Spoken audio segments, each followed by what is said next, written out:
And we're live, and I'm joined by my incredible guests. Thank you so much for being here. Welcome, and thanks for joining me on today's conversation on embracing equity in celebration of Women's History Month. I know we've had to delay this conversation a little bit, so it's no longer Women's History Month, but really and truly, a month is not enough anyway. So we'll just Right. Right. exactly. Every day. Yeah, Women's History every day. For those that don't know, I'm your host, Vanessa Morrison, and I'm the founder and director of The Blueprint Way, which is an online coaching and counseling business for Black and brown women, really. And an important part of my work is related to helping clients fight imposter syndrome. So I do that through one-to-one work, group work, workshops, and also through my book, Me, Myself, and Imposter, How to Boss Your Imposter Syndrome Through the Fraud Framework.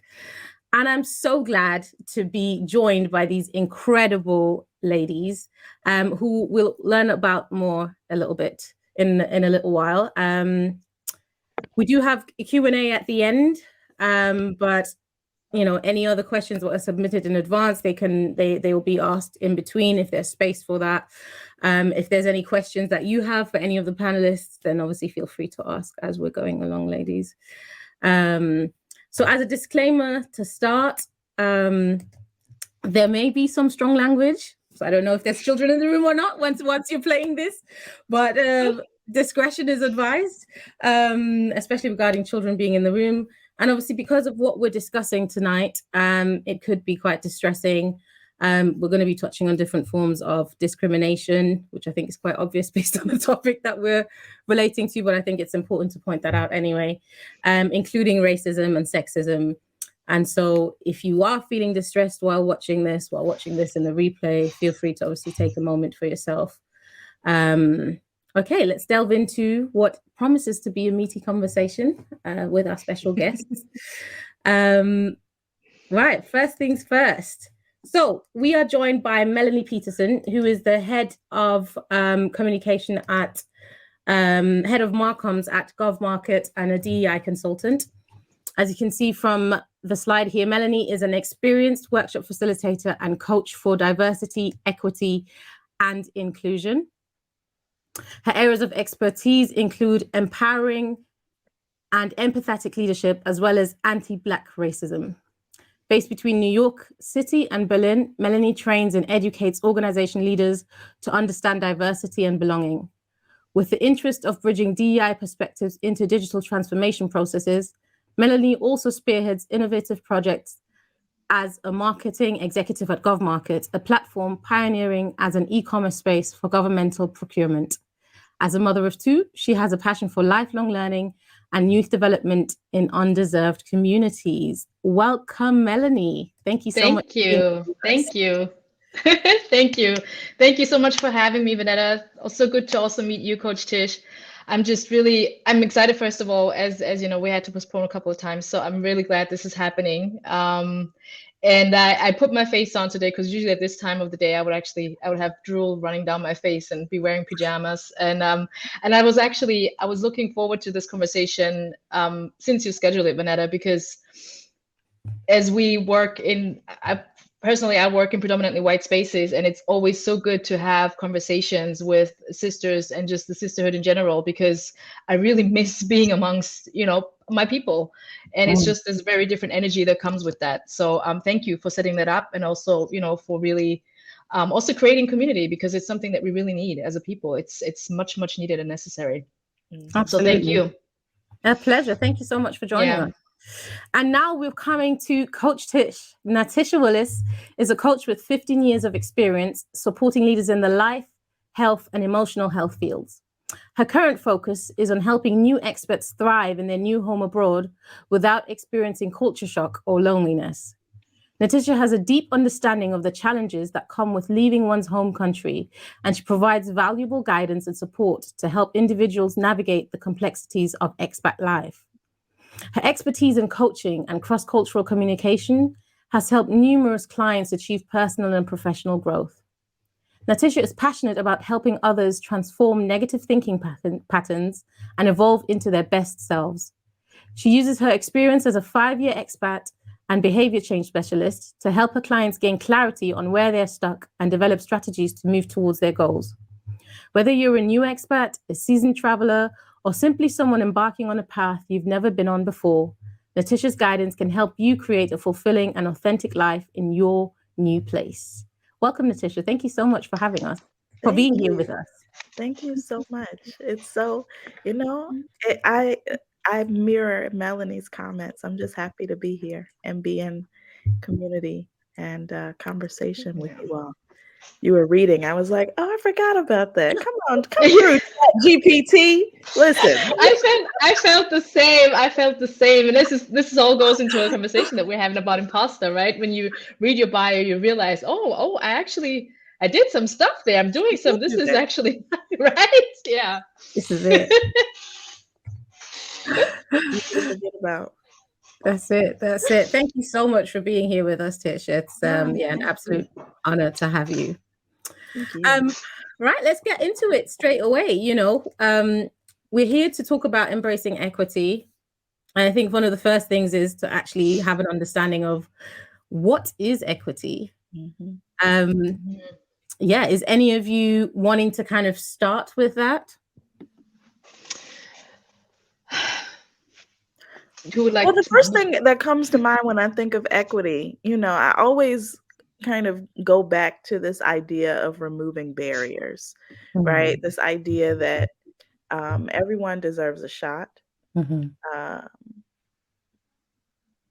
And how do we make it possible so that everyone does have a shot, regardless of who they know or where they come from, right? What does it mean to make sure that they have access to opportunities and resources, just based on who they are and what they're coming to the table with? Yeah. Absolutely. Powerful. I second that 100%. What you just said. I also think that what we're not talking about, we're talking about, having access to resources, but a lot of actually really, creating equity within a workspace, within any community, really, it starts with having those really uncomfortable conversations, and also accountability on management side, on the C-level. And I think this is, I find in my work, and I would love to hear what your experience is also, working in the States versus Germany. For instance, in Germany, we still have a very construed understanding of what racism is. So, we have not understood. It's different, also historically different from how it is in the States, right? You can't deny history. Everybody knows the history. In Germany, it's still like we don't teach our children about Germany's colonial history in Africa. We don't teach about, all the gruesome things that have been done.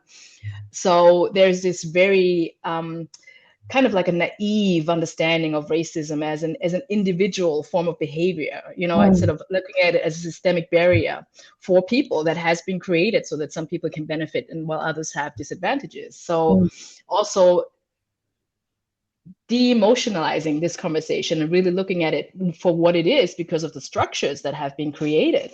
And I think this is something that where we need to start, and this is also something that is really hard to do, because it takes having those conversations and especially dealing with white people for the first time, dealing with, oh, I have privilege, oh, okay, then fragility. Oh, I don't want to be a racist. Why am I racist? I'm not racist, and I think this is where it begins. And I think only then you can implement actually the structures, systems, and processes to create equal and fair distribution, really, of resources. Yeah.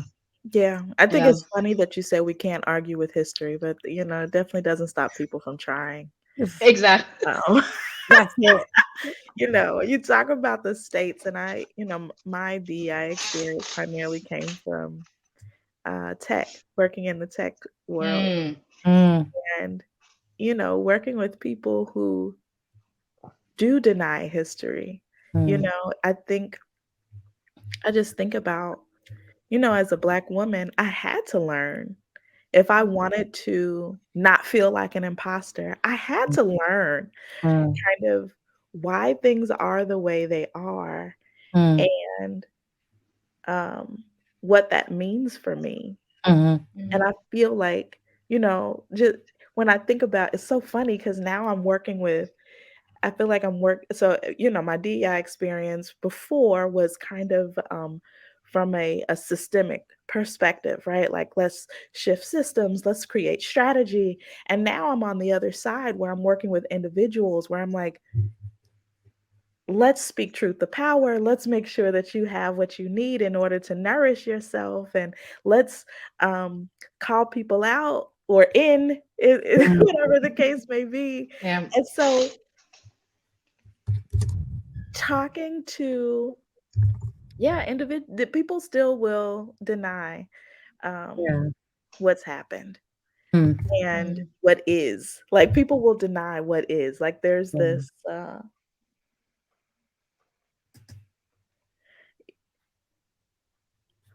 I can't help but to bring it back to mental health. Like, there's this avoidance of an uncomfortable conversation because people feel, nervous system is overwhelmed and they don't know how to manage the emotions they're experiencing. Like, it just becomes this whole, like, don't you take advantage? Like, you don't have this, you don't do this in anywhere in your life. Like, you don't have uncomfortable conversations anywhere in your life. So to talk about racism, which is like the most uncomfortable, it's like, oh, okay, this is the next level of, empathy or something. It's like trying to get people to have it feels like trying to get people to just to come to this, to have the same level of information. I was shocked how far it felt like you had to go, because we can't even begin to have the conversation because you're completely overwhelmed. Your nervous system has cut off your ability to even hear what I'm saying to you. So, it's just it's interesting. I don't think we necessarily talk about that in the DEI space, right? Like, we're trying to get people to understand this from a logic or rational perspective, sometimes even a human perspective. But we don't. It's like we don't recognize that. Yeah, these people don't have. Most of us in the workplace don't have self-regulation skills. So it's like now my heart is racing, my throat is doing this thing, and all of my trauma responses in this conversation are going to come out. For between shut down and take over the conversation, like all the range. Not listen, avoid it, pretend it's not happening, play on my phone to, oh yeah, that's absolutely, being very involved and vocal and not trying to talk past the emotions that are happening. Yeah. I love what you're saying with regard to, equity and mental health, and the fact that we're not actually considering this part. And I know part of your work has a lot to do with kind of the body responses to trauma, Tish. So I really appreciate you kind of sharing that perspective, because like you said, I don't think a lot of people go into conversations even understanding that. And I know we've got some more time to talk about equity and mental health, actually. So to delve a little bit deeper into that in a moment. I kind of wanted to use that as a jump off what you were saying with regards to how do we connect equity with imposter syndrome, which is obviously one of the things that I focus on. And I know, Tish, you do work in the imposter syndrome space as well. But for those that are kind of asking with regards to a definition of equity, I know Tish and Melanie have given some really strong definitions of that. When I was doing my research, and especially around International Women's Day, where the topic was obviously on equity, the example that I found was that equity recognizes that each person has different circumstances and allocates the exact resources and opportunities needed to reach an equal outcome. And one of the examples that was given to kind of identify or express this definition was by a lady called Tamara Marconi, who's the founder of Kazuri Consulting. And she kind of explains the difference between equity and equality being that, imagine that you are babysitting 2 children and they're both hungry. You go to the fruit bowl and you start to pick up 2 apples to give them to each child. However, you remember at the last moment that one of the children is allergic to apples. Instead, you reach for one apple and one banana. And that way you're being fair. You still give one piece of fruit to each child, but you're also being equitable because you've given each child a legitimate way of satisfying their hunger.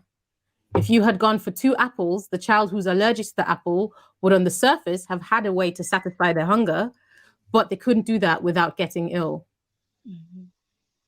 And I thought for me, who's not necessarily been moving in that DEI space, this was such a beautiful illustration of the difference between equality and equity. Because I think for a lot of us, we think equality is what we're aiming towards. Whereas now we're kind of understanding, hold on, that's not enough. But like equity is the next step. Yeah, I don't know if any of you wants to say anything on that point.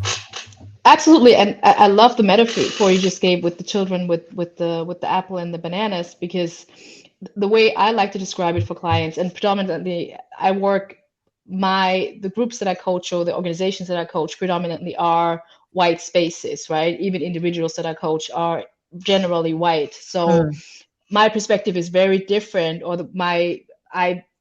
the way we talk about racism, it's really just, teaching, okay, this is what happened, this, like, really working through it step by step. But as far as equity goes, I like to describe it as a race track, right? Mm-hmm. And I think, and I love using that picture as well in my workshops. And because when we're talking about equal opportunities, you're assuming that everybody's starting at the same line, which is not true. There's systemic barriers, right? While some people start already halfway at the finish line, others are really starting from scratch. So this is also like, what are you providing? What tools are you providing so that everybody can get to the finish line at the same time? Yeah. So yeah, and I think it's really it's about understanding that, and this all of this goes back into really acknowledging systemic barriers and systemic, and that has to do a lot with, I keep talking about history because I think history is so important to understand who we are, where we've come from, the things that we have experienced, not just for us as a people. I feel like even we as Black people, when it comes to racism and really understanding racism, and also like how that affects our mental health is really, I feel like even we as a people, like, we need to come to terms with our definition of really what it is, the system, what is racism really, and also not confusing racism with bigotry, because racism does not have to mean violence. If you experience racism within organizations, right, or a lack of equity, or a lack of opportunities for Black people and people of color, it is due to racist structures, and the ultimate goal of racism, it was always keeping resources in white hands. And this has got nothing to do with hating us, or that came later. And that's why I think that knowing history is just so important. But yeah, just to add to that, yeah. Thank you. When you were talking, for some reason I had a flashback to, do y'all watch Power? Look. Like this, okay, I don't know, it could be just a US thing, but there's this TV show where it is the series that 50 Cent created, and I think one of the spinoffs, his son, the Ghost episode, and they have they go to some Ivy League college. And in the episode, they had, and they have multiple characters of race, gender, and they do the, is it the privilege walk or something? Where you talk about, you just you answer questions. You answer questions based on yes or no, and then you have So, and they were moving up and back based on different privileges, and I feel like I've heard of that activity. I think I've even participated in it, but watching it and being able to take myself out of it, and see people that I don't know and I have no relationship with, and watch some of them wind up closer to the front. Um, and ironically, the Black women were always in the back. So there were Black men, but they were, closer to the front. Like, it was just watching that, I just thought about, yeah, we start from different places. Yeah. Um, Yeah. and that is something, that we all have different privileges. And that is something that I don't know that as a Black woman that I necessarily ever considered until I moved out of the US.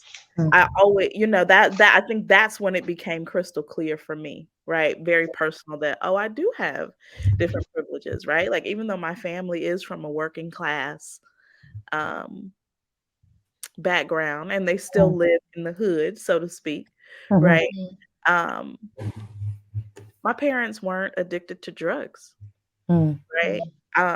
Even though I was the first person to go to college in my family, somehow um I still joined a sorority. And so then that put me in a different stratosphere, different circles, even though where it's so that I think, and then moving into DEI, working in DEI was like, oh, snap. Okay. I don't have any, um, the structure of learning, it does work for me. Like, I do understand, this does make sense to me, right? So just beginning to awaken to my own privilege, like, that was the next level, which was interesting working in DEI because I was also working with, I also worked with people with PhDs. And so talking to them about people who also work in DEI, who are also from marginalized backgrounds, right? About their privilege, being the person with the least experience in the room was very interesting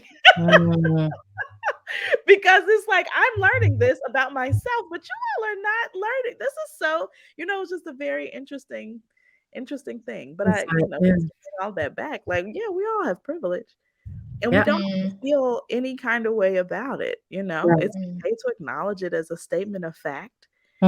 And it's okay to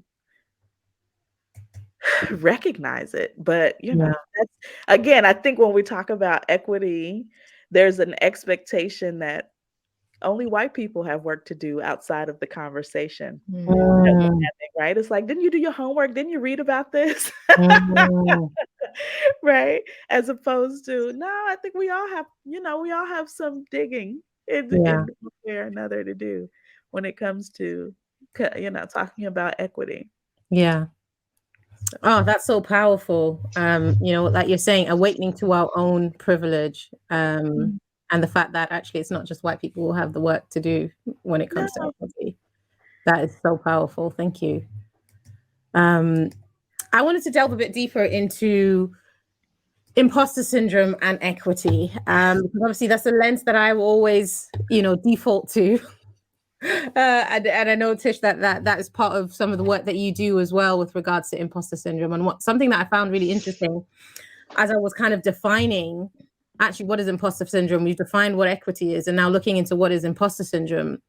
One of the definitions, or the definition that I work with in my book, is that imposter syndrome is a persistent experience of inadequacy, incompetence, and context-specific isolation, in which objective successes are discounted or attributed to anything other than personal effort and ability. And while I was reflecting on this concept of equity being about providing resources and opportunities to reach equal outcomes, it's not about equal starting points. And I know both of you have touched on that in a really powerful way, and looking at the privilege walk as well. I was reflecting on the fact that imposter syndrome is potentially actually a symptom of internalized and systemic inequity. For sure. Which really has real life consequences that we are already touching on, that we're already reflecting on. If we're consistently witnessing inequity in outcomes, which shouldn't be the case, despite equality in input, it becomes harder and harder to internalize these successes. you know, that the successes that we are achieving, because we're thinking that some of us might be thinking that we're starting on a level ground. We're all in the same boat, you know. We're all, you know, I have acknowledged my privilege. Why would it be different from my counterpart who is white, who's got the similar family background, similar education, similar, like we're starting at the same point, and yet there doesn't seem to be an equality of outcomes. And it's really recognizing that actually maybe the starting point isn't as equal as you think it is. And especially if we're socialized into believing that we have to work twice as hard or 10 times as hard, whatever the phrasing now is, to be just as good. And then we don't even get to be celebrated as just as good. Suddenly, no matter how hard we work, no matter how much we achieve, the script that we're inadequate, that we're incompetent, and that we don't belong will continue to play in our minds until we're able to tell ourselves a different story, reinforced by a different type of socialization. And have different experiences. Yeah. Well, you know, I've recently, or not so recent, begun because now. So before I was a diversity business partner, and I would see people experiencing imposter syndrome, right? Like these perfectionism and having to know everything and having to be the expert in the room and trying to do it all and trying to ride solo, right? Like I would see people doing this. And I would only look at it from, okay, how do we support people from a systemic perspective? But I always felt like these people need one-on-one attention, right? Like these, I mean, these are our teammates. Like they need support, and not just a general overarching support, but we need to talk to them individually to find out kind of what is the script that's running in their minds, like what's happening for them. Like there needs to be coaching aside, you know, alongside we're creating systemic change, because we're creating a change, a shift that the individuals aren't actually prepared or equipped to work in. Like we want to create this whole new thing, but none of the people, and these are white or black, right? Men or women or non-binary. Like this is we're like it's almost like we're racing to the finish line of creating this inclusive culture, but we leaving the people who actually gonna help us build this thing behind. Right? So that's how I think of, you know, this idea of equity and imposter syndrome. It's like we have people who are literally frozen, right? Like they're not comfortable saying anything, let alone speaking truth to power. Like they're not comfortable talking in the meetings, right? Like they're not comfortable having conversations with anybody outside of in the work, you know, in the workplace. You know, and I began saying that I feel like, you know, imposter syndrome is a response to systemic oppression. Like, who's experiencing the most? I think they say like 70% of women, and it's like, and people of color. So it's like, oh, it makes sense. Yeah. It makes sense. Yeah, absolutely. It is me. And I mean, there's a lot of research that has shown that actually there isn't, well, let's put it this way. There was research that initially said, oh, it's mostly experienced by women, and then also it's mostly experienced by people of the global majority. And then kind of people went in and said, no, actually it's equal. It's equal to everyone. But newest research in like the 2020s and onwards are kind of saying, actually, that's not the right picture. That's not the whole picture. If we actually zoom in properly and look at the impact of imposter syndrome, the actual real life impact, as well as the intensity of the experience, there are differences. And it's usually by people who are marginalized in some way that experience those differences. Well, I can't help but think about what is this word around men? This culture, it's not masculinity. What what is the word that is basically represents this the culture that Patriarchy. Thank you. I'm like, what is this word? Okay. How patriarchy, the omnipresent right? system of oppression. Right. But patriarchy and negatively impacts everybody, men and Yeah. women. Right. Like that's what I think of when you say that. It's like, yeah, the systems of oppression, it negatively impacts all of us. Yeah, absolutely. Although I do think that there are different layers, right? We still have to look at patriarchy as an intersectional construct, right? Because this is also something that we see in white feminist spaces, right? Calling out patriarchy, but then white women, for instance, as compared to Black women of color, they still benefit. There was still more privilege or benefit from even from the patriarchy, right? Think about slavery, colonization, all of that, right?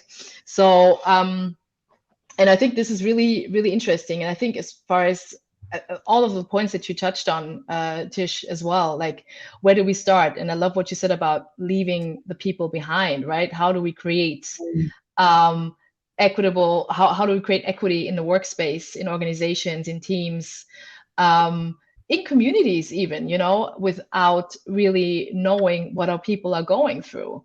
And I think, and this is also too why I love your book so much, Vanetta, because for the first time, actually, your test allowed me personally also to see, because I'm certainly 100% imposter, outwardly. But I love that, you know, through the exotypes, there was actually now possibility to actually really understand your the type of imposter that you have as well. And a lot of that, also what you touched on earlier, Tish, about being in academic spaces as a Black woman, right? And how imposter comes into play with that, right? And then we're also looking, because that all goes back to Black stereotypes that we've been dealing with for centuries that are so societal, you know, intrinsic, like to all of us, right? You have the Jezebel, you have the angry Black woman, you have all of these stereotypes that we know and that we as Black women, that we have internalized. So one thing that I found very interesting, not so much because I don't get to work, I love working with Black youth. I would love to work a lot more with our people, especially younger people, because their minds are still, there's a shift that I feel that's happening now in our communities. There's a shift, there's a change of mind.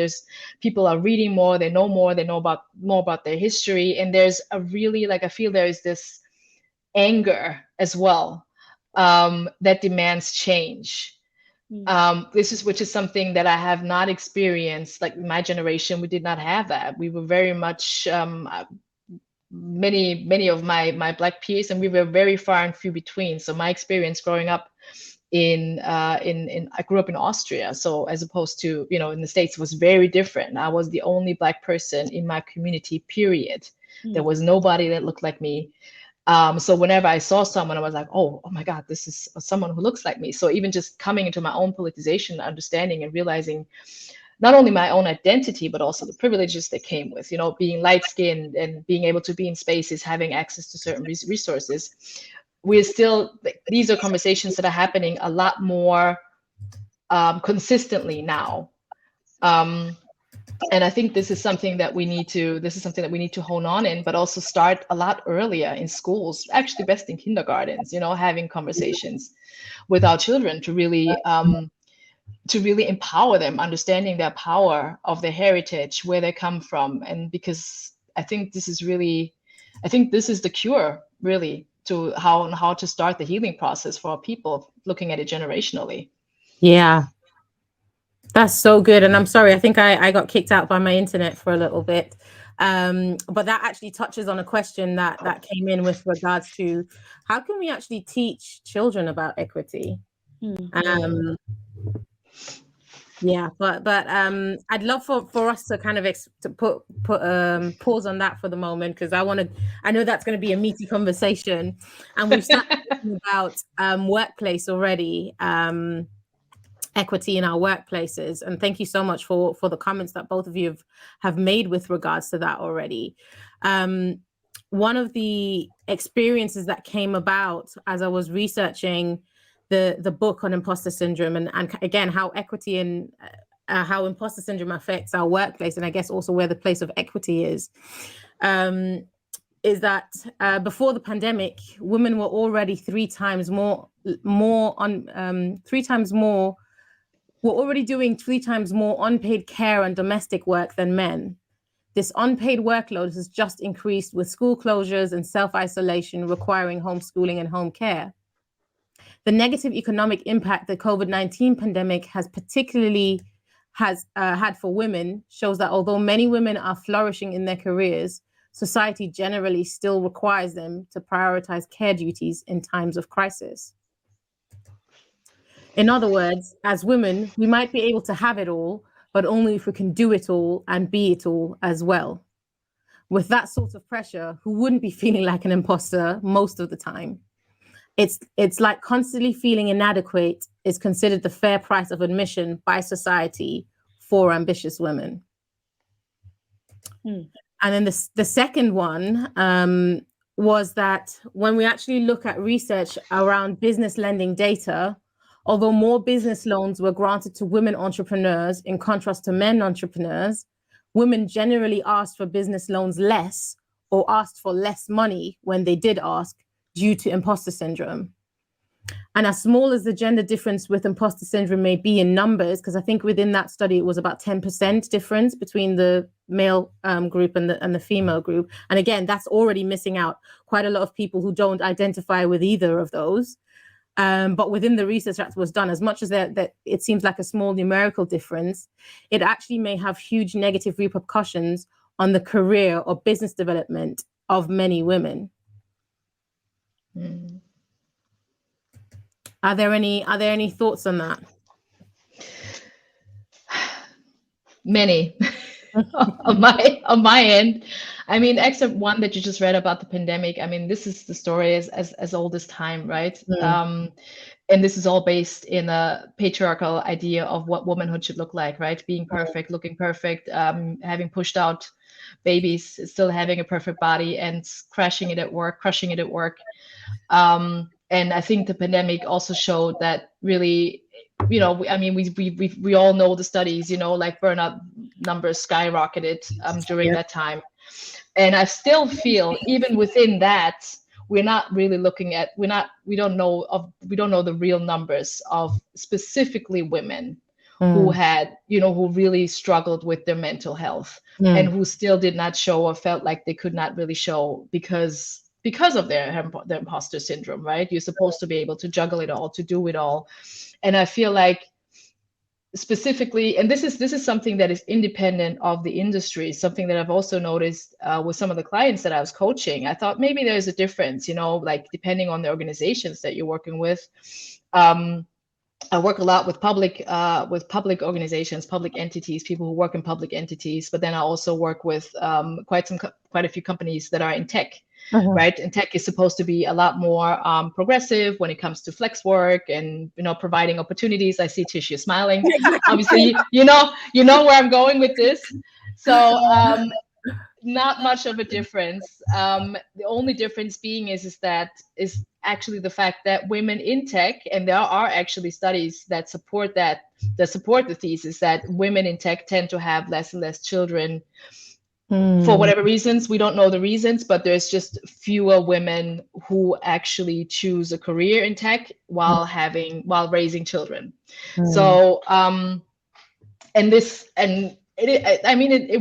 would not be surprising to assume that is because of the pressure that exists, right? Especially tech is a very competitive space, and you have to really make a wholehearted choice to go into tech, and there is no wiggle room. It really is. You have to make a decision, right? Because it's the playbook has been written by men for men. What can you say, and we are all abiding by those rules still to this day. So, I think what I realized just from also personal experience first, but then also from from a few of the coaches that I worked with is that what really brought us through the pandemic was really having access to resources like ERGs specific, right?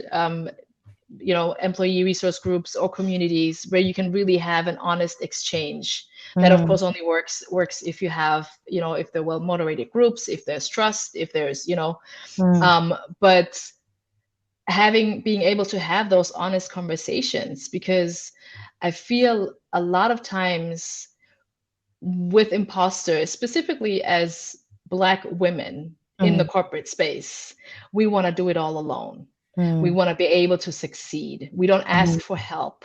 And this is something that excludes us from other communities because we're not united as a community. There are so many resource groups for, that support white women in their careers and their exchanges and other communities, right? Even just look at the different religious communities, right? Or Jewish community, for instance. We've talked about this many times, right? There are resources that are being provided. We are very isolated in those spaces, even though numerically there's many of us.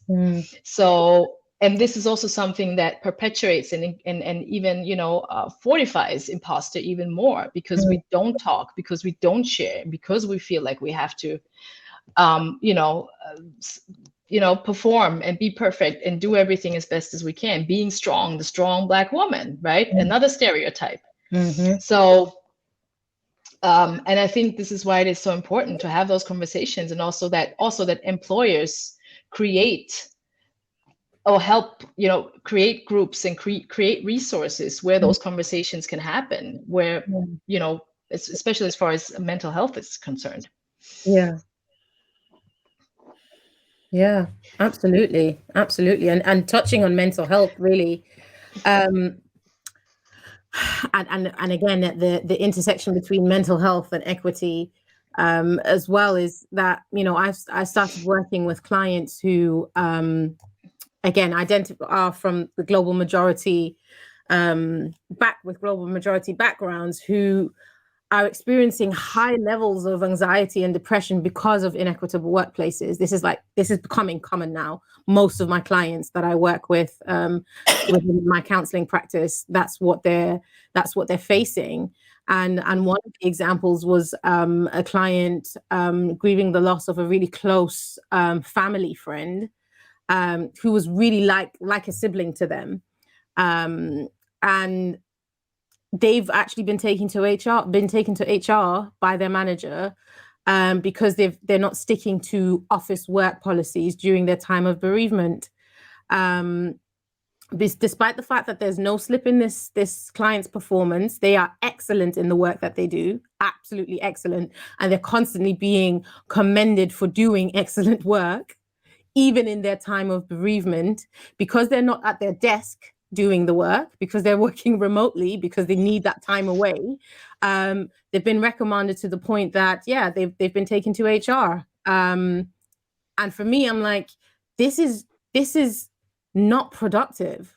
This is not productive. This is you being performative and saying, okay, every employee needs to be dealt with in the exact same way, not understanding that, but there are differences let's not even talk about differences in how each and every single one of us deals with bereavement. But there's also kind of cultural differences. There are, you saying, well, they weren't your close family member, doesn't make the grief any less, because to them, that is the case. To them, that is like it's a sibling. And I don't know what the policies are in Germany or in the States.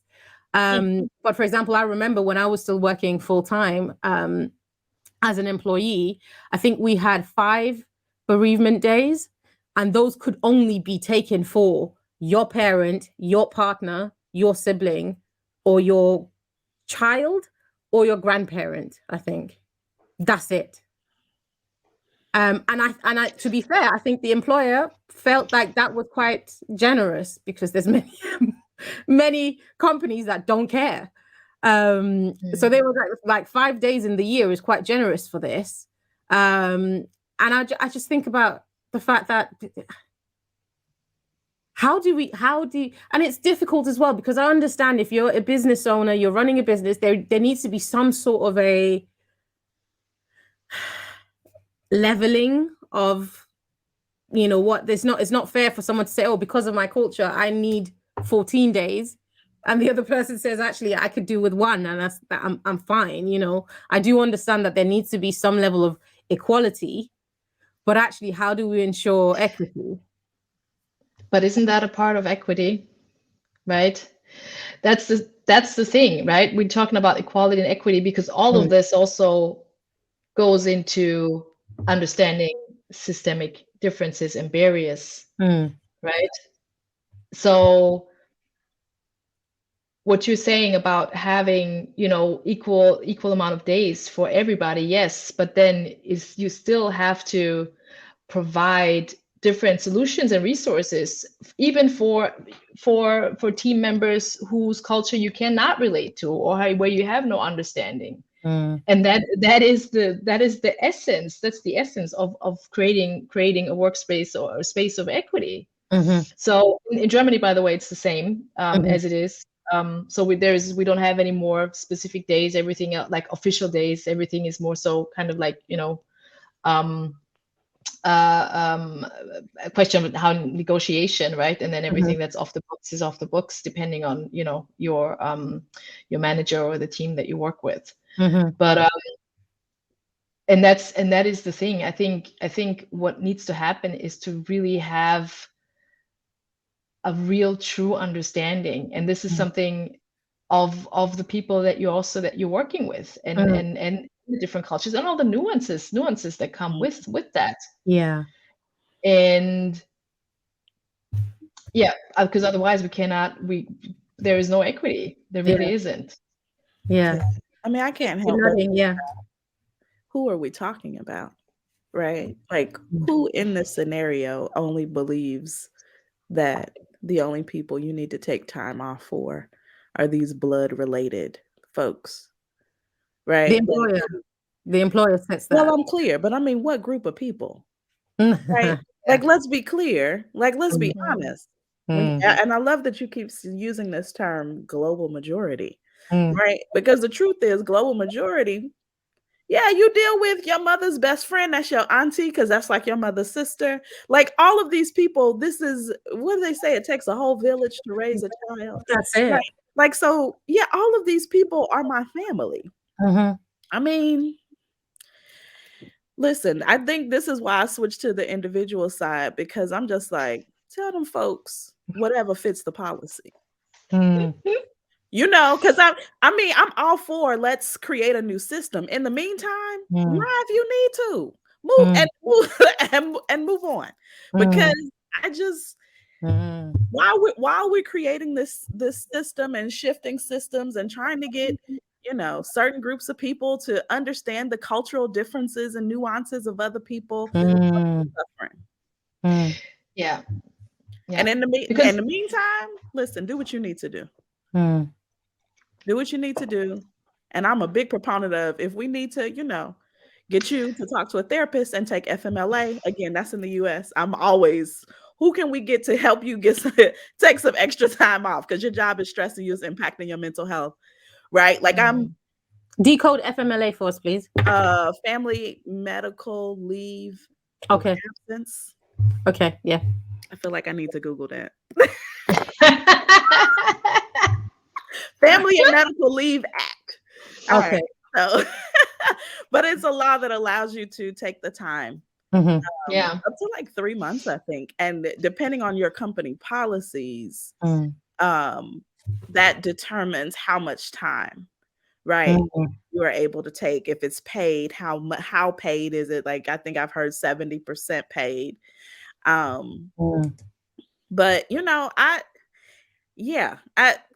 at the end of the day, you need to do what you need to do.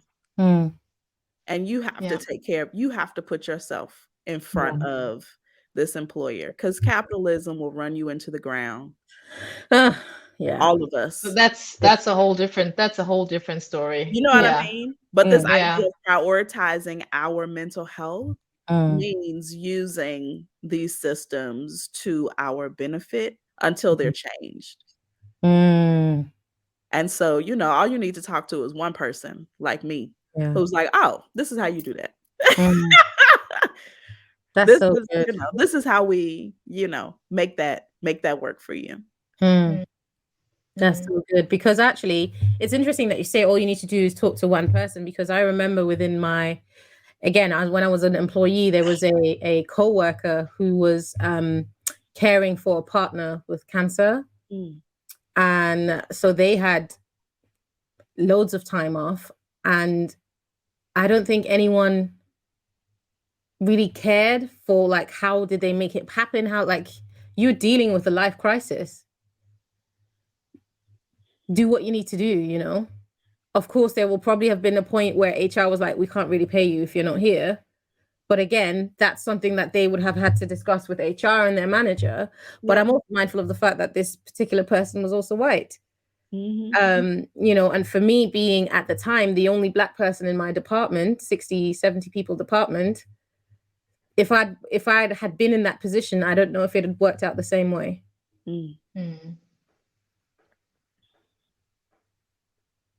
Yeah. And that's the facts. Yeah.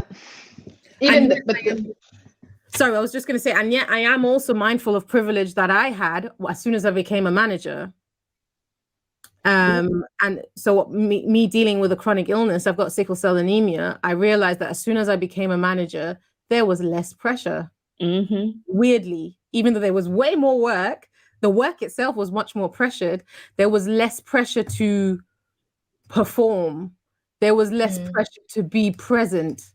There was less pressure to show that I'm doing a good job. I promise I'm doing a good, because I've proven myself to do a good job. So if there was a day where I was like, I really can't make it into the office today, but I can work from home, there was a level of trust there, which I know, again, from research that I've also done with others, especially around sickle cell and barriers to employment and inequity that is felt by people with sickle cell. So often that's not the case. So often they have to drag themselves in their sick states to work because they cannot afford to be off.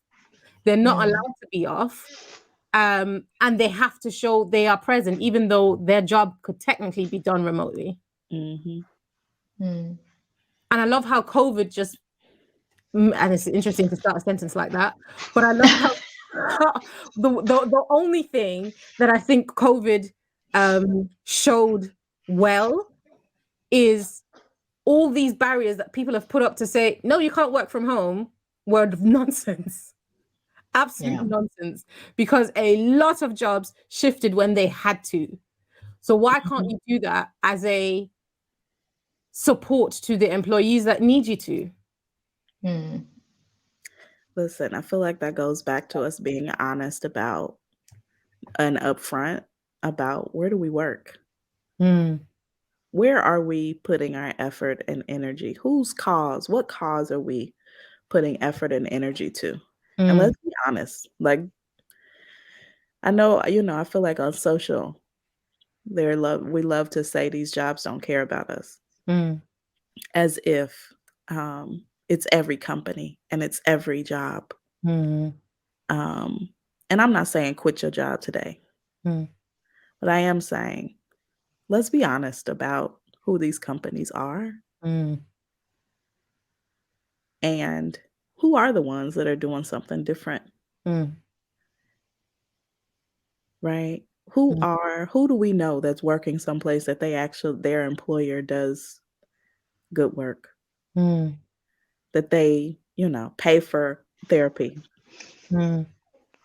Or that, like they do allow remote work. They have different policies, right? Like I think when we are looking at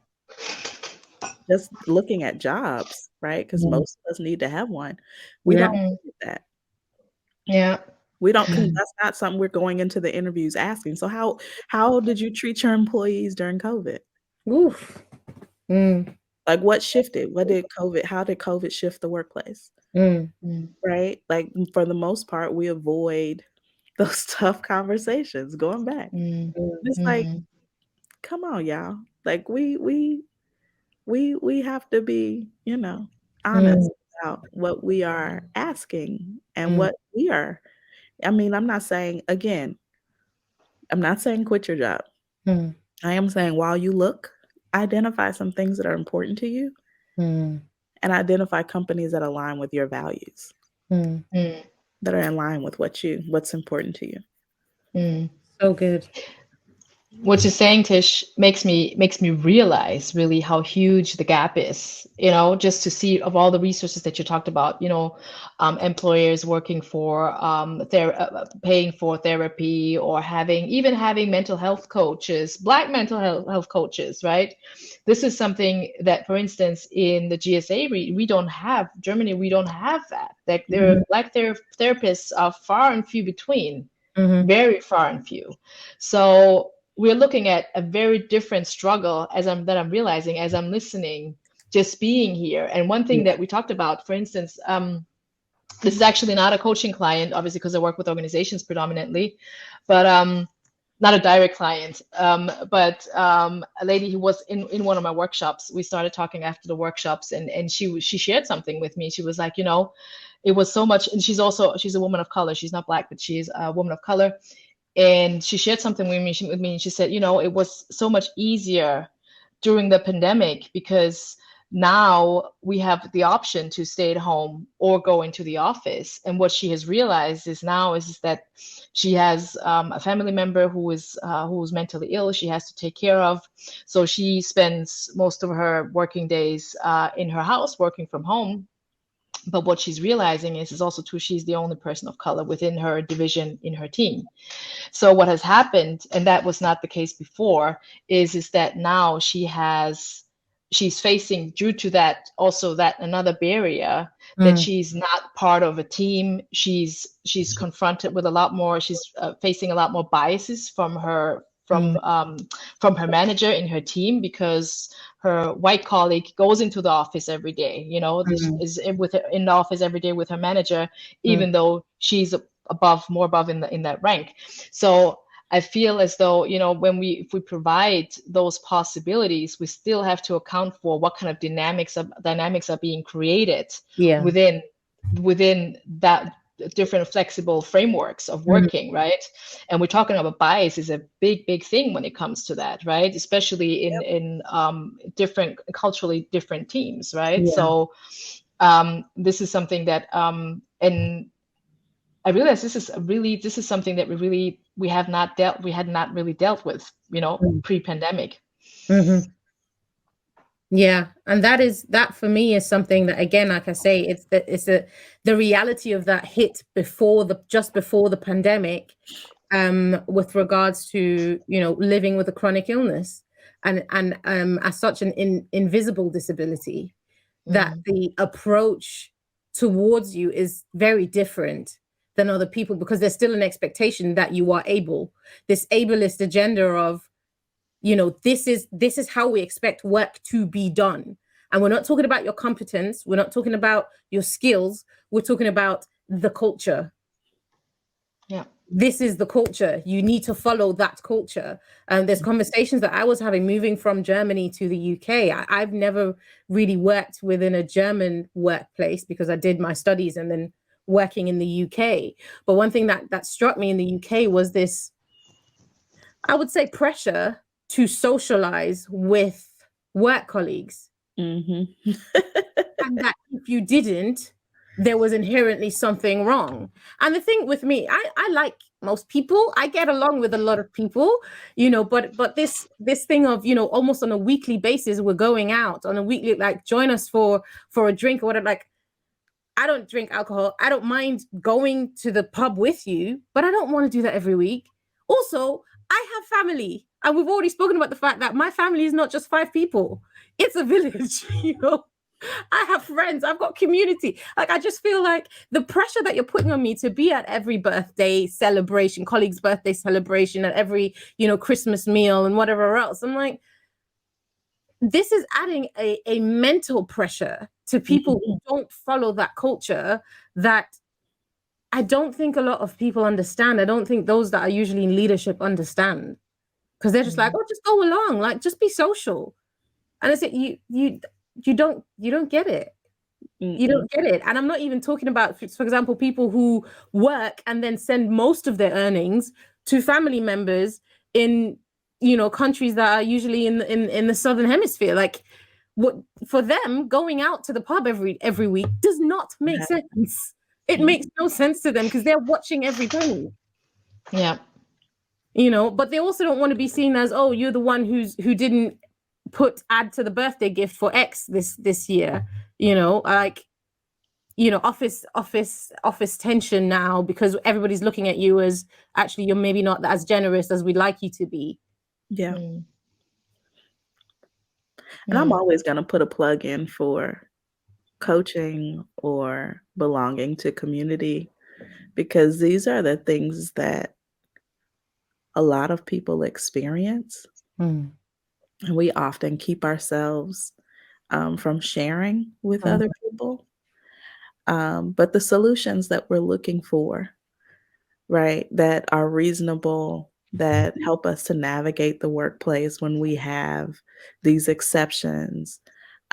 Like I said, in the meantime, while we're looking for another job.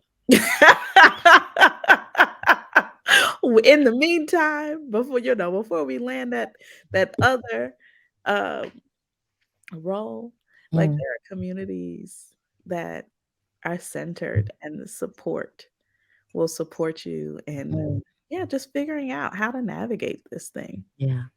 You don't have to do this on your own. That's You don't it. have to suffer in these environments that try to make you feel like you don't belong there. Yeah. I think this is absolutely, Tish. And I think this is so important. Like I said, I think there's just a huge gap, very different experience for Black women in European countries. France, probably not so much. UK is also very different because there's just a larger population of Black people. People of the diaspora, of the African diaspora. But I feel like in Germany, and you mean obviously, Vanetta, you have ties to Germany as well, right? You see, like, understand how isolated the experience really is, you know. And I think, and that also shapes a different imposter, right? So what you talked about just now about, you know, negotiating yourself or, you know, planning your exit and then getting into a new role. I feel my impression is that a lot of the young Black women, young professional women that I speak with, Black women I speak with, is like, it doesn't matter. They're all the same. They're still, we're dealing with the same structures, the same, and this is not just in the public sector, because that's a whole different story, but even, you know, in the private sector and enterprises, wherever you're going, there are no resource groups. There is no support system for Black women and women of color. We are just there, and we're very isolated. In a way, I feel like we are now, as far as access to resources and community, we are where our community was in the States, maybe like in the early 80s. Just as far as having access, like, of different programs, different. Tish is thinking, maybe I should expand to Germany. Not me. Not me. I am very aware that we have different experiences.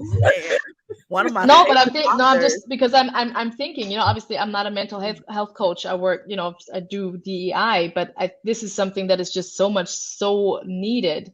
And this is also to a friend of mine who's also in consulting, because I came from consulting and then went into consulting for the public sector, and then went into tech and public sector, and she started an ERG at one of the big four consulting firms, the first employee resource group for Black people and people of color to ever be founded in Germany, and this was end of last year.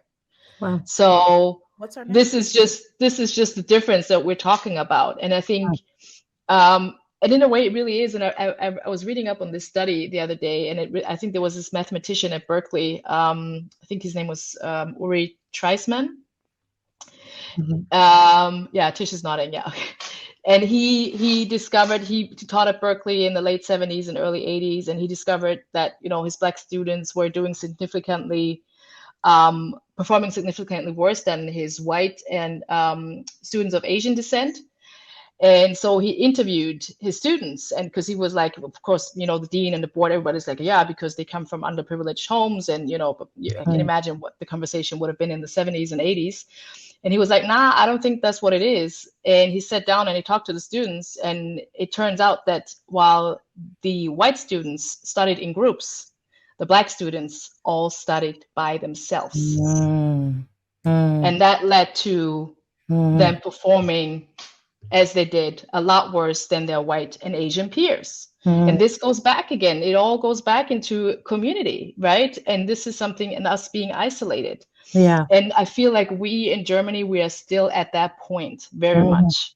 And this all goes back just to go back to the imposter, right? That we're dealing with, because if we don't talk about this, actually what we need to do is we need to actually be all like really out on a mission with this book, like go from door to door, does any Black people live in this home? Okay, you need to read that.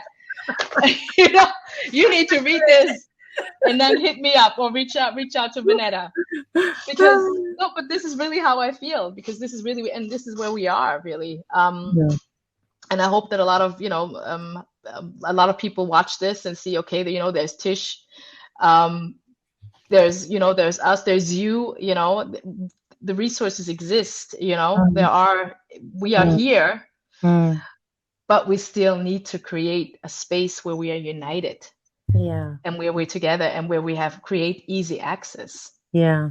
And I think the big thing is find those communities, right? Yeah. Like you just said that the first one in Germany was created recently. Yeah. And so, it doesn't have to be at your employer. Right? Like, what's that person's name? Like, that's how I met Vanetta. I was like, let me reach out to this person, this other Black woman who talks about imposter syndrome, right? Like, and I'm very clear, right? Like, that is a part of reaching out to a stranger. Like, your imposter syndrome will try to get you, in that. And sometimes sometimes that's when you take a deep breath. Or you hold somebody's hand, or you talk yourself into it. You listen to that TikTok that I feel like I've assigned this TikTok to at least 5 clients this week. That audio that say, "Bitch, you doing a good job. Bitch, you doing a good job." Like, like hype yourself into doing the thing that makes you hella uncomfortable. It's going to get you to that next place. Right? Yeah. If you're not if you don't have a therapist, or you don't have a coach, or you're not in a position to get one, like, there's YouTube. I'm assuming, unless you're in China, then there's probably something else. But I feel like for the most part has access to YouTube. Like, ways to motivate yourself. You know, Melanie, you said earlier that the ERGs were some of the best resources we had during COVID. And I think internet and Instagram were the best resource we had, because I remember where I was working in DEI during the pandemic, and I had to find resources for myself. And most of the resources that I found were because of Facebook and Instagram. Like, those connected me to people who were doing the healing work that I didn't even know I needed. Right? Having conversations and things that just felt like a big family reunion. We all meet on Zoom and play music, and everybody bring their lunch. Like, those environments are really important for us as we're trying to move and navigate, is having spaces that pour into us. We spend so much time in these environments that take from us, that require that, we give. And it's like, all right, how do you pour back into yourself? How do you nourish yourself, specifically as it relates to your own culture? Right? What are those things that you are pouring back into your cup? Like, how are you listening to your own music? Are you watching your own movies? Are you eating your own food? Right? Like, your cultural food, the food that's important to you. Right? Because these environments, they may not know that your auntie, your mama, best friend, they may not consider them family, but you do. And it's like, how do you reconnect with yourself? Yeah. I think that's That's important. so good. Yeah. Yes, you are preaching, Tish. And I love what everything that you said so much. Because I think, and all of this goes into really, being in touch with your authentic self, right? And I think and I know I feel like this most of the time. I work full time. I'm in school full time. I'm raising a little daughter. Like we have a bit like son who's going off to college. And I often wonder, and I look back and I wonder, how many of my stations in life, and also in regards to today, are places of proving grounds. Am I still on a proving ground, or am I living in my authenticity, or am I trying to prove my worth? Yep. So, and I think this is something that we have to look at every day. Like, really, is this a proving ground situation, or is this me? Is this who I want to be? Is this what I want to do? Is this fully and all of me? And I think having spaces where we come together with other Black women, and it goes beyond family. Of course, auntie and mom, everybody has different family dynamics, whoever the family may be that you choose. But I feel like being in those spaces is when we actually have the power, especially when you are predominantly and you work in very, white corporate spaces, where you actually can feel that power, that authenticity, also the power that really comes with our heritage. I feel like whenever we are in those spaces, you really feel all the combined, there's pain, but there's also so much beauty. There's also so much strength. And all of that combined, it really is, it's healing. It truly is healing. While when we go out in our day to day, when we go to work, it always feels, and this goes back into the imposter, it's always the proving ground, right? But who are we proving for? What are we proving for? Do we want to be accepted by a specific group of people, the ones holding the resources? Do we want to get an in, right? Or is this something that we are doing for us, maybe for our community, for our people, for future generations? And I think this is something that we have to come into and grow into. And it's a process. Yeah, it is. Yeah. I'm just reflecting and just taking in like some of what you both have shared, just absolutely powerful. And one thing that you were saying, Melanie, about am I on a proving ground, or can I be my authentic self? And Tish touching on making use of mental health resources and hitting people up, just Googling who's out there, because obviously I'm so passionate about mental health, and particularly mental health for Black women. And seeing just the limited resource, at least local resources. I feel like the states are doing a lot for us, especially if we're English speaking, then we can defer to America for a lot of the input that we're getting.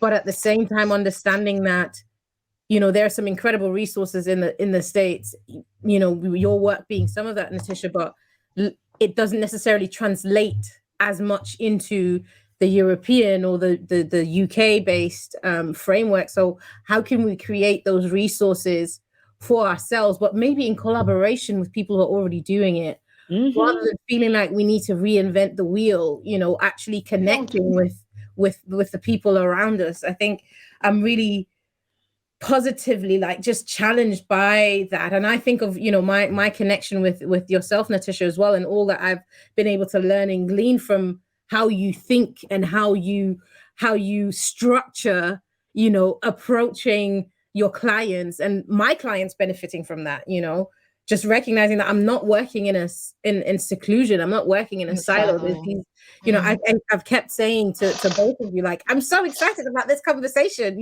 because for me, there's so much learning that comes out of coming together in community and hearing each other out, and just understanding the manifold wisdom that we have, that we represent, that we show. Yeah. 100%. Yes, absolutely. And I do think something that you touched on is also very true.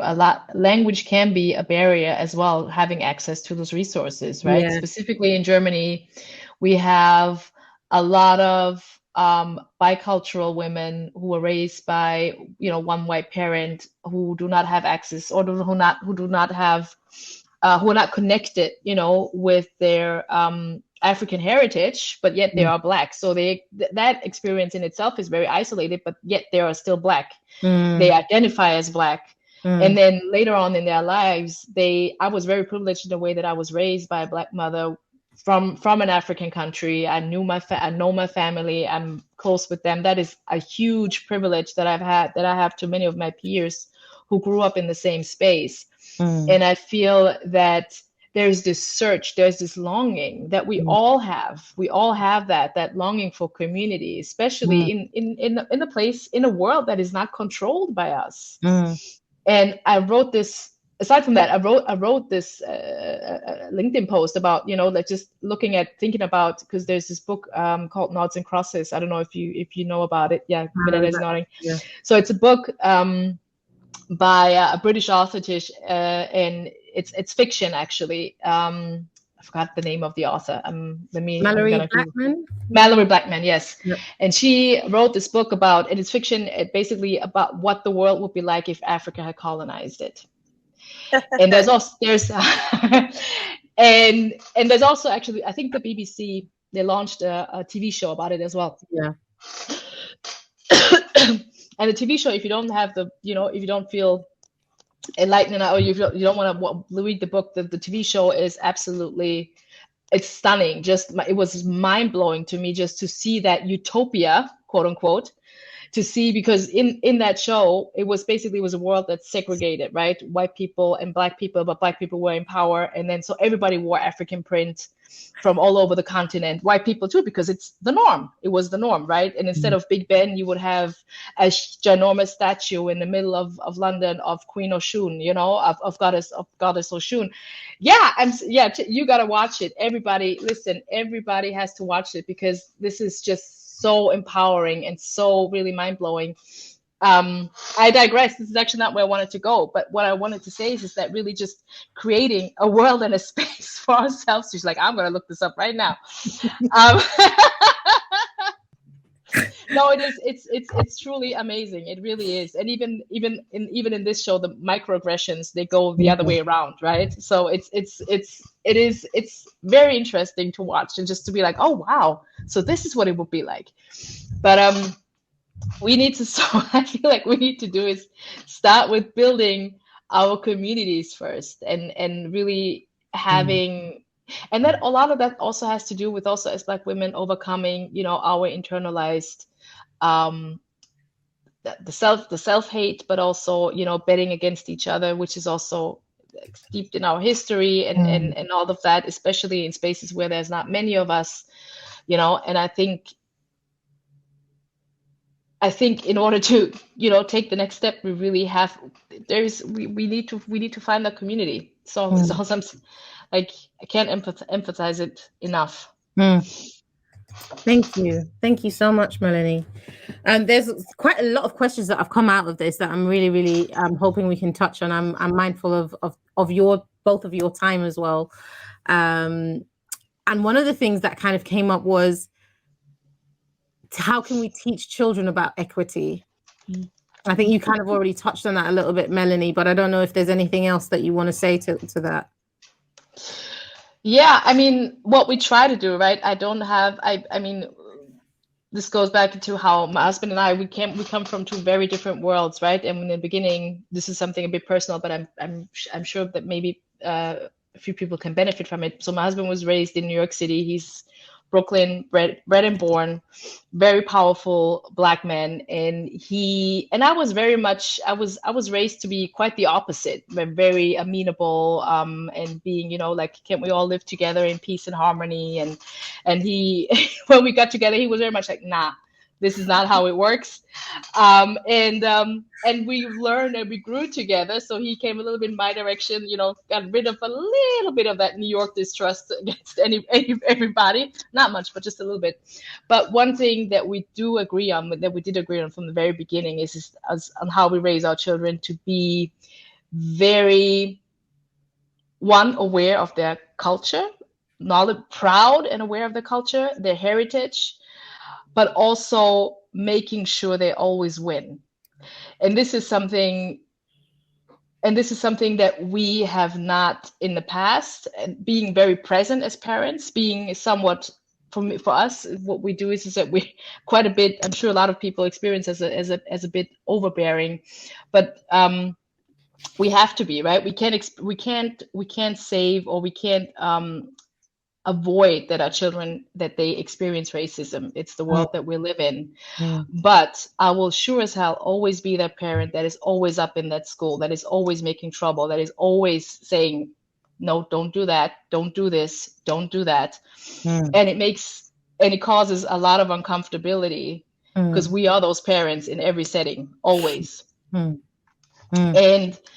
But you have to be. That's on the one hand. This is really just as far as like what we do as parents. But then with the children, really starting the training early. We started reading books. We only Black authors, Black characters, and it's like mantras. Really, we have mantras that we say when we have breakfast, when she goes to school. You know, my skin is. I love my skin. I love my hair. Like it's every day. Those affirmations. And even when she decides to watch, you know, like a Disney movie, or we look at a book and we explain, right? We explain like, oh, do you notice something? Why are there are no brown people? And you know, and we have those conversations. I mean, she's now old enough, but we started very early, so she understands that, you know, her skin color is that we are of the global majority. We look at the globe. We say this is, you know, this is how most people look in the world, right? So she gets a very inherent natural understanding. Both of our kids, even a big one, he got a very natural understanding of, you know, what I look like. That's the norm, you know.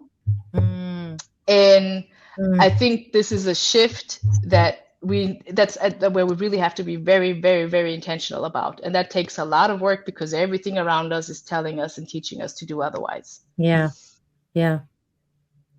So this does not go so much into equity, but more so really in really understanding and embracing identity, really being a Black child in this world. I think this is where we have to start. Yeah. And I think it's important that we acknowledge it's kind of hard to teach what you don't know. Right? So, you know, as I'm gonna speak from my community auntie status here. You know, a lot of times we talk about how do we teach children. And, you know, Melanie, you bring an excellent point up, because it's really, I think, you know, how do we start with teaching ourselves? You know, like I talk to so many people who, Black women in particular, who don't do that thing for themselves that you just mentioned is important for us to do for our children. Like there was no one to do that for us, right? To make sure that we watched Black TV shows and read Black books. Like there wasn't someone in our life who dictated, hey, before you do that, do this, right? And so, but it's not too late. It's not too late to read Black authors and watch Black shows, like especially now with all these with all these networks that you can pay a couple of dollars. I feel like all of them have a free something. But I recognize that's something that I realize that's for most people, that's something that's different. I did that growing up. Nobody told me, like my family didn't care what I watched or what I read, but I did. And I realize now how the difference in how I feel about myself, having poured all that self-love and Black love into myself. And even now, right? Like I make it a point to watch Black shows, even stuff that I don't necessarily, you know, I can't identify with, but I watch it anyway because it's important. It's important for us to see ourselves reflected back, the best of us reflected back to us. Yeah. Like that's important and that's valuable. And 100%. so, you know, I think back to the conversation about hierarchy. This, when you were talking about how as a manager, you get more, you have more flexibility. And I think about how in the household, that's often, we don't necessarily think about that, right? Like how hierarchy is in the house. And I can't help but to think of one of my Facebook friends, Dr. Shiva Quinn, and she homeschools her two daughters, but she always talks about the types of conversations that she's having with them. And she has a homeschool program where it's like parents who are homeschooling, right? And it doesn't have to be exclusive homeschooling, right? Like, let me put that, I feel like we always go to this all or nothing type situation. So let me combat that right up front, right? Like, I remember, I always feel like I heard the Chinese kids, they would go to culture school on the weekends.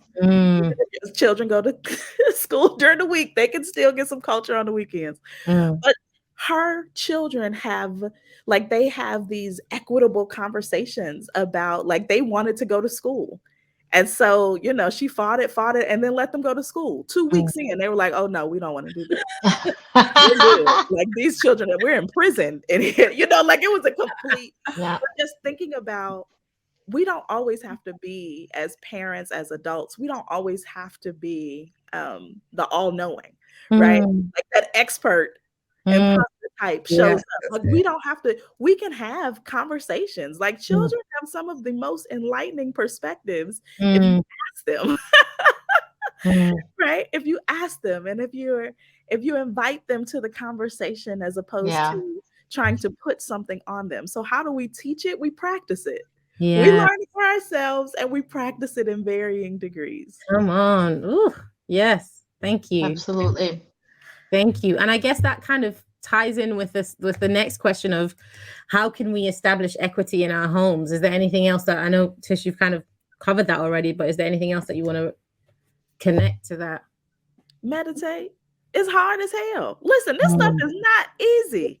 You are literally shifting. You're trying to rewire your brain.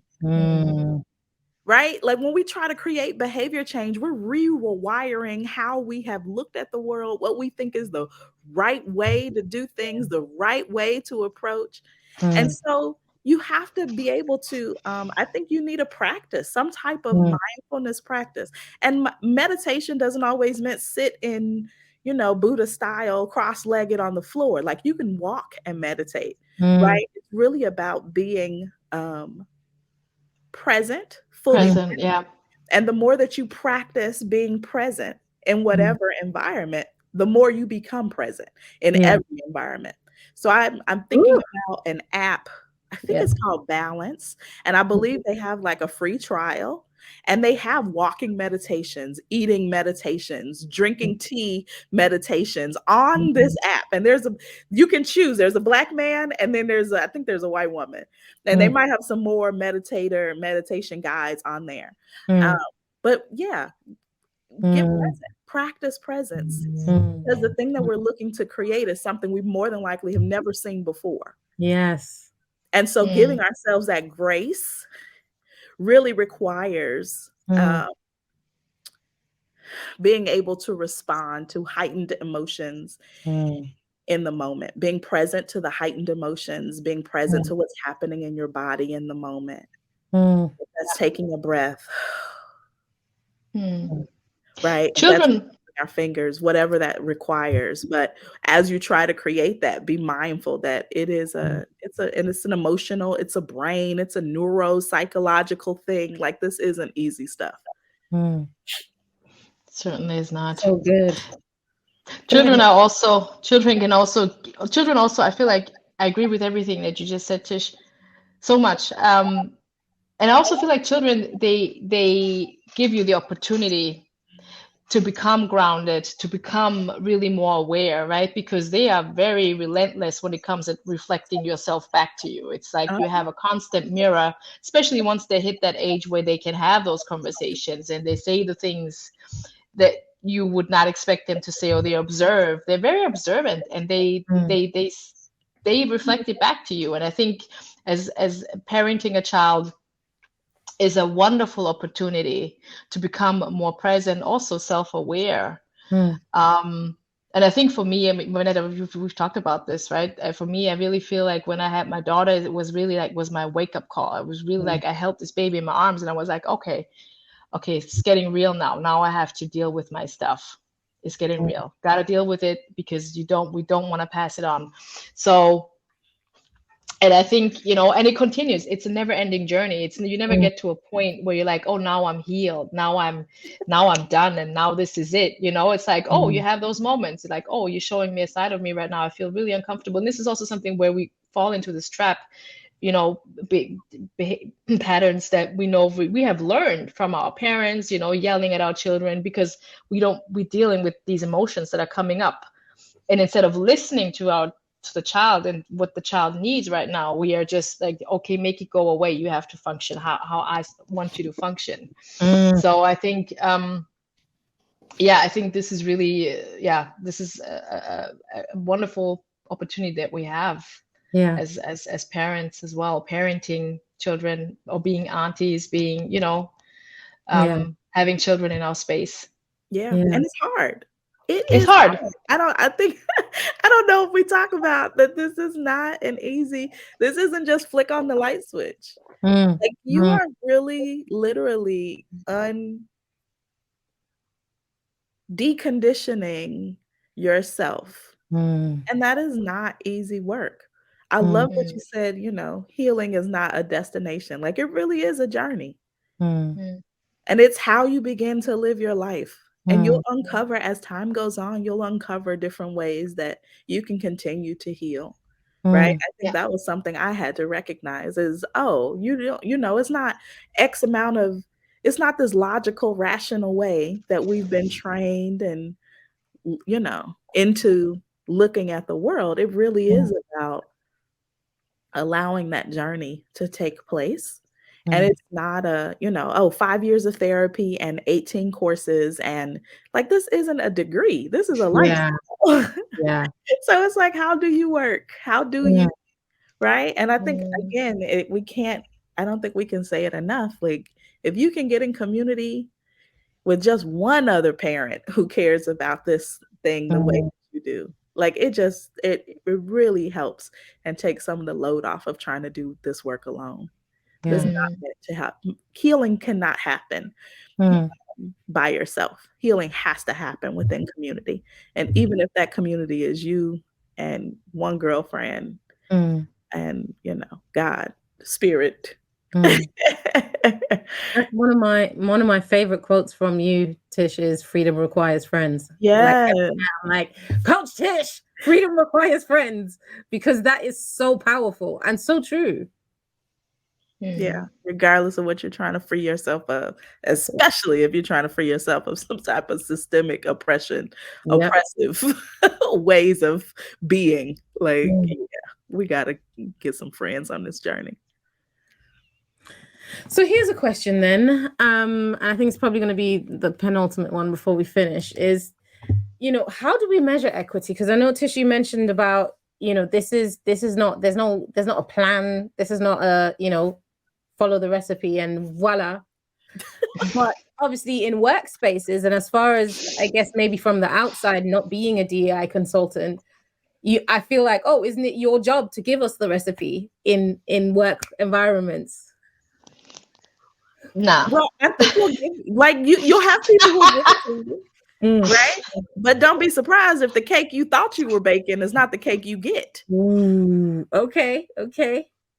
Yeah, cosign. Nothing. There's nothing more to add to that. I think the problem is that a lot of when we look at organizations who want to create, who want to be more equitable, who want to, they come with all these crazy KPIs, and then we're like, okay, that's great. You have KPIs. Let's do that. And then, okay, luckily we have some, objectives and key results that we work with, and then, it trickles down.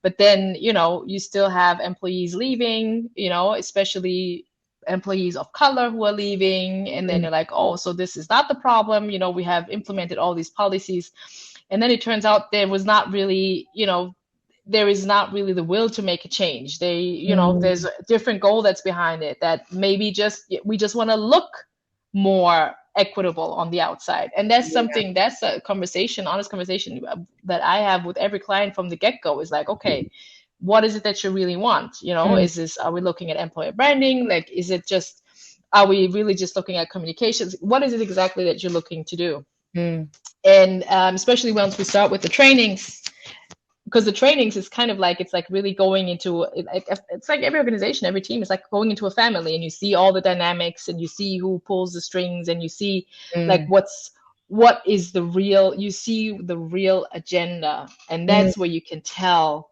is this going to go someplace or no? Because then you can have all the wonderful KPIs that you want in the world. They're going to look great on paper. You're still going to not, you'll never have an equitable organization or team. Looks like family therapy. It looks like that's really that's what DEI is expected to do and meant to do, without actually telling anybody that that's actually what needs to happen. Wow. So we just, like, I literally just finished saying that healing is a journey, not a destination. DEI, right? This idea of creating an equitable organization. It's a journey. It's a journey. Yeah. So you can create your 3-year strategy, and you're not going to meet all those KPIs. You're not going to do all of these things. Right? Like, because what you'll find out in 3 years and on the next consultant, because that's usually what happens, right? You switch them out, you buy a strategy, and and then you switch them out. You are missing the point. Depending on how much you like what they tell you. Exactly. Yeah, exactly. You're missing the point, right? Like, the point is to get on this journey. Can we agree that we're on the path? And I know we want to say, I know we want to have an end point, but that's just not realistic. It's not realistic. Are we committed to being on the journey? Wow.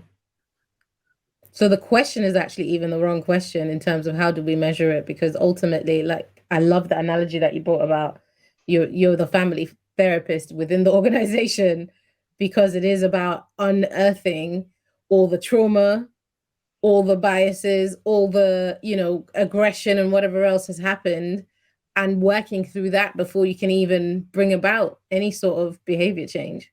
And not enough DEI folks know the trauma piece. It's like, you trying to heal this organization and you don't have the right skill set. It's not all logic. Wow. So. Okay.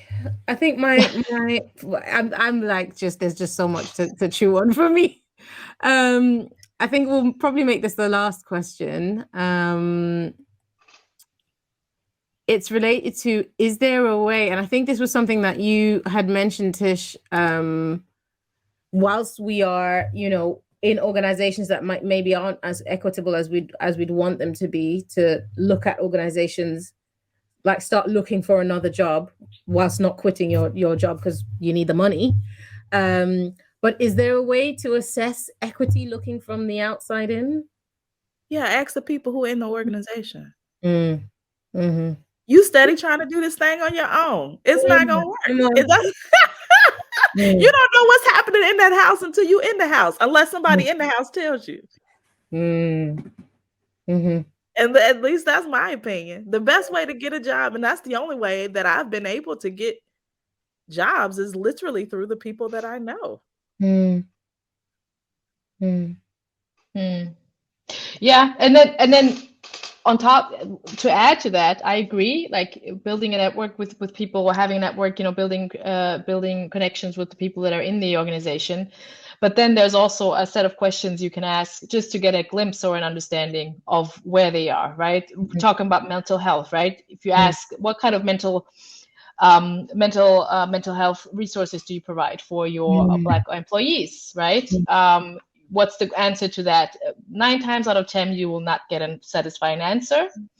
And you can also always tell from those questions, depending on how they answer, where they stand and how far the road still is to get into even considering providing resources like that. How uncomfortable they are when you ask. They start. Yeah, exactly. Yeah, currently we are working, and there's a lot of things that are in the works right now. A lot of nothing. Yeah, exactly. So that's always a pretty safe indicator that might not be a place where you might be, be happy. Yeah. And like I said at the start, it's interesting the number of resources we have. Ask ChatGPT, how do you measure, right, for some interview questions. I actually had a client who was moving from tech and wanted to move into accessibility. And we went on ChatGPT and came up with some interview questions literally based on this question right here. How can we figure out if this is an inclusive work environment? What kind of interview questions can I ask that will tell me if this is actually an inclusive work environment? Yeah. But on top of having the right questions to ask, you need to know if that's what's most important to you. Yes. And let's be honest about that, right? Like, if this is not an equitable work environment, will you still work there? And if you say no, right? Like, and that's okay, right? If your main goal is to get out of where you are currently and you're just trying to get into a different place, like, that's okay too. But it's important that you are honest with yourself and identify what you actually value and let those values, what's important to you, guide questions that you're asking. Don't just ask about equity, right? Like, what are we talking about here? You need mental health resources. You need flexible time. Like, ask about the things you care about. Yeah, I love that. I love that. This self-advocacy, and it can only start, and it can only be done properly when you know what your values are. Yeah. We're not just, following the list of top 10 questions to ask in your interview, but actually, because if I don't care about the answers, what's the point? Yeah, exactly. But I love what you said with regards to actually, what are you actually talking about when you say equity? What does that mean to you? How does that align with your values? And, thinking of some of the clients that I'm working with in the therapeutic space at the moment, I'm like, there's so much where I'm like, okay, let's go back to your values, because clearly there's a mismatching of your reality and what your values are. And this is what is causing the anxiety, the depression, the, relational conflict, the imposter syndrome. Yep. What are the values that you actually have, and be honest with them. And a lot of people don't know what their values are. And so what I will do, I'll say, because I talk to or work with clients who have this exact same issue, start with the things you hate the most. What are the things that frustrate you the most about where you currently work? And that will be the path. That's like, oh, I hate that they don't let me. Okay, this is something that's important. Like, rank that as 1 to 10. Like, how much you hate this. And take the 10s. Those are your values. Those are the things that are important to you. That's why it frustrates you so much. That's why it bothers you so much. Because that's what's actually important to you. And that's what you are looking for in the next space. Yeah. And that connecting with that authentic self that you mentioned, Melanie, am I able to be my authentic self here? Or is this actually just a space that I'm in that is holding me, but I'm not really myself? Yeah. Also considering though that values can change over the course of time, priorities can change, right? So also being aligned with that. That's why I think I'm a big fan of always doing at least one annual self audit. I have this one time out of the year where I just retreat as well as I can, but at least take a couple of days and really just sit down with my journal. I look at everything that I've done over the course of the year, sit down and really go over my values again. Like, really, is this where I'm at? What's my next and what's my next step? Why do I want to do what I want to do? Because really, like I said, those goals, those the vision, right, that you have for yourself, it changes over a lifetime. That's it. Absolutely. But Netta, you do something at the beginning of the year that is something like a self-audit. What is that? Was that you who gave me that? It was like a booklet. Yeah, it could be. It's a friend of mine who shared it with me. It's called the Year Compass. That's what it is. And it's available in multiple languages, which again is already much more equitable than a lot of other planners out there. But yeah, it's called the Year Compass, and it's a free tool that can be used. You can either print it off or do it digitally. And I love that idea of doing a self-audit, ensuring that you actually understand what your most authentic self is in this season, because like you said, it can change. And you're allowed to change because we're growing, we're evolving, we're learning more as people. As a result of this conversation today, I am becoming a different person. I am having different thought processes. I am having different values. And so it's, like you're saying, giving ourselves the grace as well to recognize, okay, I mean, I wanted to be more equitable, but my understanding of equity today and tonight is so much more mature than it was before we started this conversation. And therefore, the adjustments that I'm making, what I'm looking for, is going to be different. Yeah. Wow. Thank you so much, ladies, for your time. This has been so good. It's just so edifying. Are there any other questions, any other comments that you have that you wanted to share? No, I'm really just grateful for the community and the communion and just all this exchange. Thank you so much, Vanetta, for having us, for having me. Absolutely. And Tish, it was so beautiful to meet you. Yes, I will definitely be in touch because like I said, I think there's a need here, but I think we're at the cusp of something really amazing here. And I'm taking so much from this conversation, same as what you just said, Vanetta. Learned so much from you, both of you. So thank you. Yeah, absolutely. Yeah, ditto. This has been amazing, right? As we talk about community, it's been amazing to be in a space where I'm building my own community and having these types of conversations. I don't know if we have these from this vantage point too. I haven't been a part of a lot of them. And so I'm just feel very fortunate to have been invited. So thank you, Vanetta, and thank you, Melanie. Absolutely. And again, I'm so grateful. And I just love also the different perspectives. Once again, showing that, Black women are not a monolith. We have so many different experiences.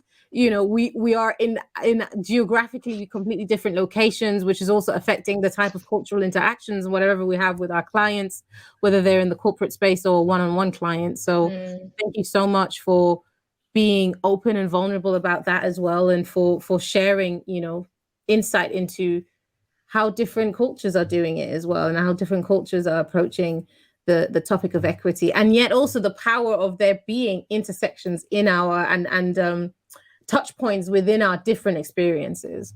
Yeah. 100%. Okay, well, thank you so much all for being here with us. For those who thank you desperately and absolutely need to keep in touch with Melanie and Tish, there are some contact details for them here, just on the slide here. But also, Google them, Melanie Peterson, Natisha Willis, Google them, and just enrich your community and your understanding of equity as you connect with them. And if anybody wants to stay in touch with myself, I've also got some details up here. Just Google me, Vanetta Morrison, The Blueprint Way, blueprintway.com. But thank you so much. Thank you so much for being here. Thank you so much. Yay. Bye. Have a good evening.